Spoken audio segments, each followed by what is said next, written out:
So many years ago, when our federal and state governments were formed, our founders made it a point of making sure that government buildings reflected a message that they wanted to get out. If you look at the Capitol, you look at the White House, you look at state capitals, you look at the Supreme Court, the Pentagon, any of those buildings, they're big, they're massive, they're heavy, and they state power.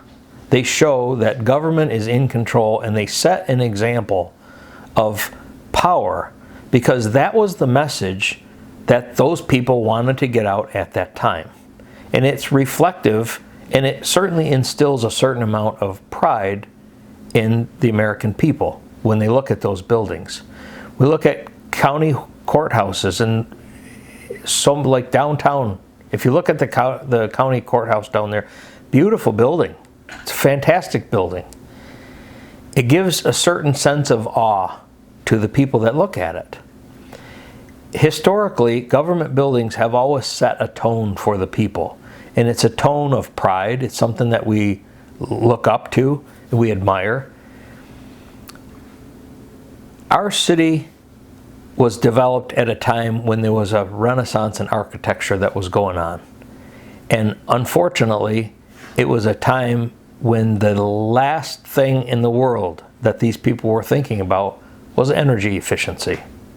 And so here we are today with a building that is reflective of that time, but even our city hall is just horrible when it comes to livability, heating it, cooling it, efficiencies as far as working in there, multiple floors with a huge wide open atrium in the middle that does absolutely nothing. It's just a big hole. I think that we need to start re-examining our priorities.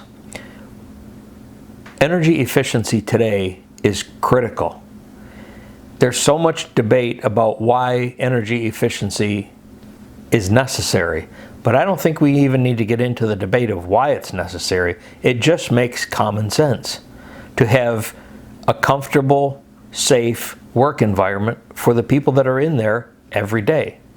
It also makes sense for the taxpayers to not be heating and cooling a building like that. So I think that it's time that our city starts looking at the priorities and maybe start planning for a future. And I think that the direction that we need to go as far as city buildings is we need to be setting the example not so much of power, but of efficiency, of thrift, of common sense. And when that building was built, there was very, very little consideration for energy efficiency and even less materials that were designed for efficiency. Today, there is a world of products that allow us to build buildings that just sip energy rather than having it dumped into the building.